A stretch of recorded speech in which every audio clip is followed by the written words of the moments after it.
নমস্কার, আমি মিলন Mahanti, Jamshedpur workers college. আজ আমরা নবান্ন নাটকের আলোচনার দ্বিতীয় পাঠে গণনাট্য হিসেবে নবান্ন নাটকের সার্থকতা হিসেবে বিচার করব।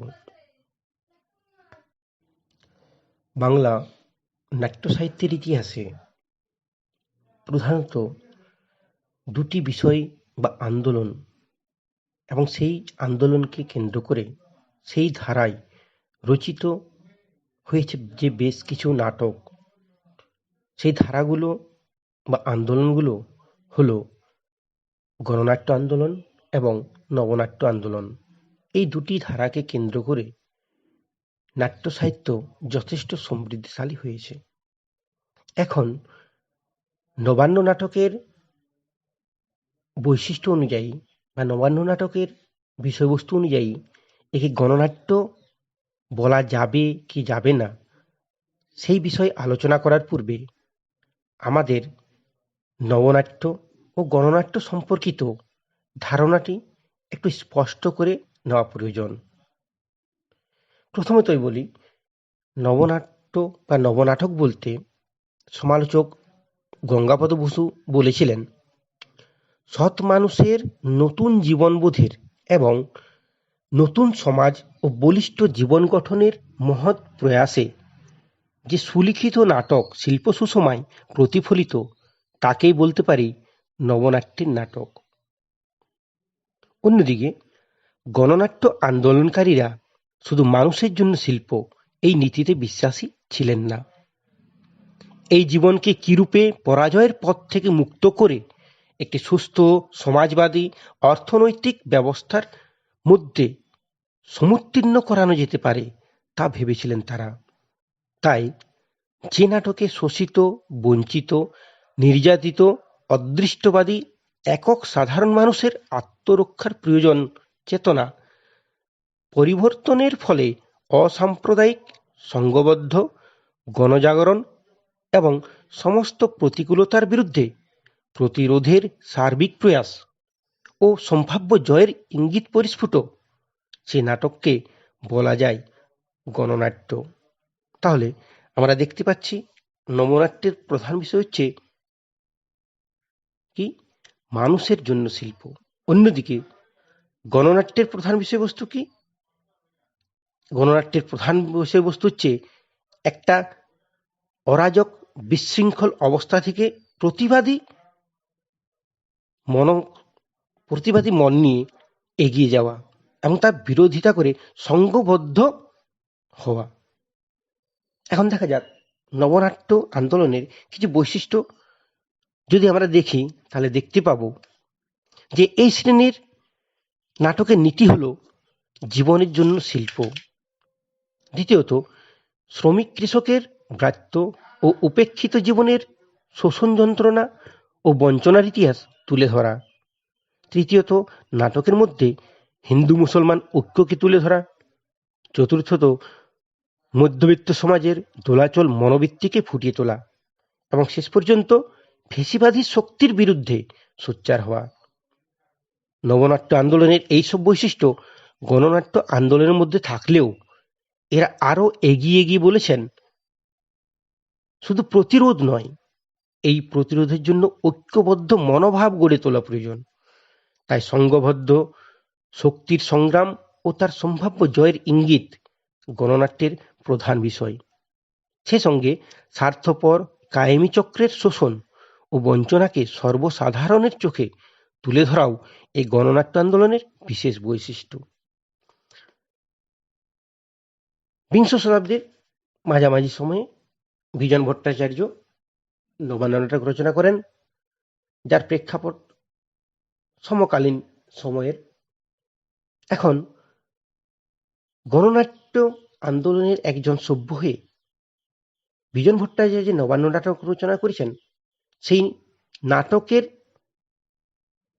বৈশিষ্ট্য অনুযায়ী তাই গণনাট্য বলা যাবে কিনা তা বিচার করার পূর্বে পুনরায় গণনাট্যের কয়েকটি বৈশিষ্ট্য আমরা উল্লেখ করতে পারি, যে বৈশিষ্ট্য অনুযায়ী নাটকটিকে আমরা দেখার চেষ্টা করব। এই বৈশিষ্ট্যগুলি হলো: ১ নাম্বার, গণনাট্যের কাহিনী আবর্তিত হবে জীবনের বাস্তব সমস্যাকে কেন্দ্র করে।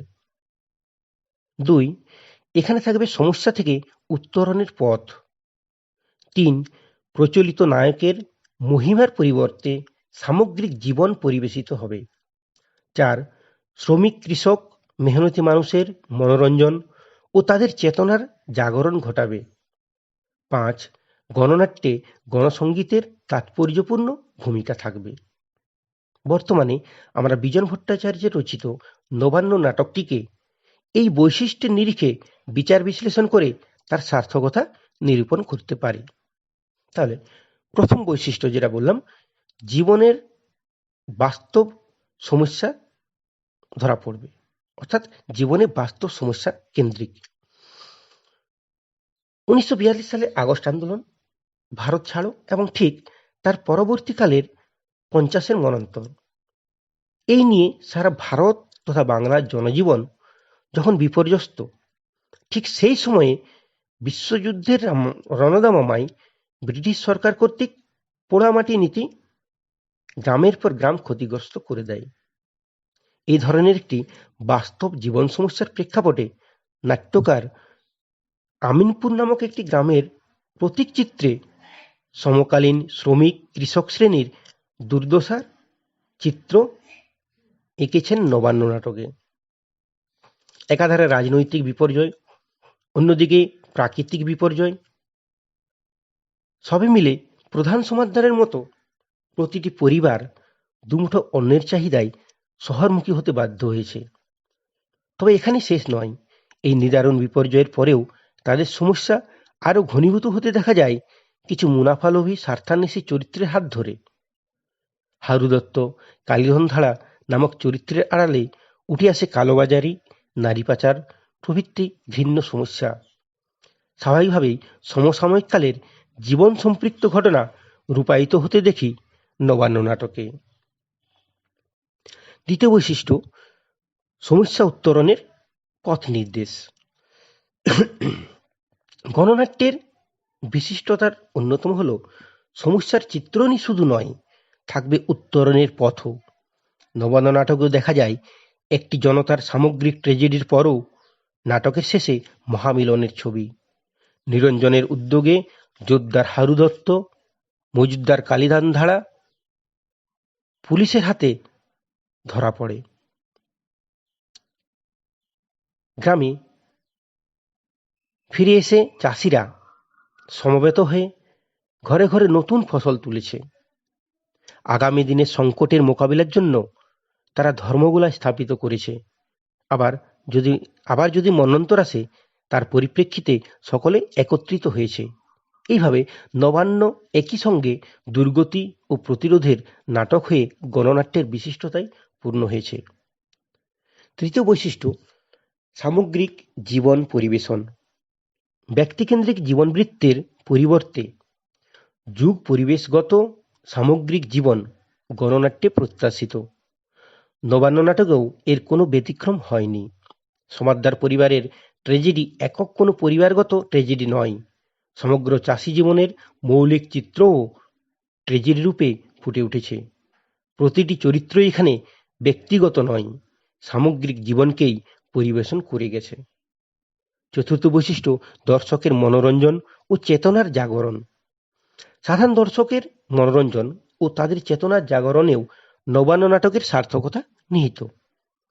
দুঃখ দুর্দশা সকল প্রতিরোধ কাটিয়ে গণনাট্যের চেতনায় নাটকের শেষে চাষিরা নবান্নের উৎসবে মেতেছে। তারা সবকিছু ভুলে নতুন পথের সন্ধানে নবচেতনায় মনোরঞ্জনের পথ বেছে নিয়েছে। নবান্নের উৎসব, গরুদৌড়, মোরগ লড়াই সকলই তারই পরিচায়ক। শেষ বৈশিষ্ট্য, গণসঙ্গীত। গণনাট্যের মধ্যে গণসঙ্গীত। গণনাট্যের বিশিষ্টতা অনুযায়ী নবান্ন নাটকে গণসঙ্গীতের মর্যাদাও রক্ষিত। মূলত লোকজীবনের সঙ্গীত ও তার পরিবেশনে এই নাটকের গানের মধ্যে প্রকাশিত হয়েছে। সামগ্রিক আলোচনার মধ্য দিয়ে আমরা সহজেই দেখতে পাই গণনাট্য চেতনার সমস্ত বৈশিষ্ট্যই নবান্ন নাটকে পরিলক্ষিত। তাই এটিকে সার্থক গণনাট্য হিসেবে মর্যাদা দিতে কোনো দ্বিধাবোধ নেই।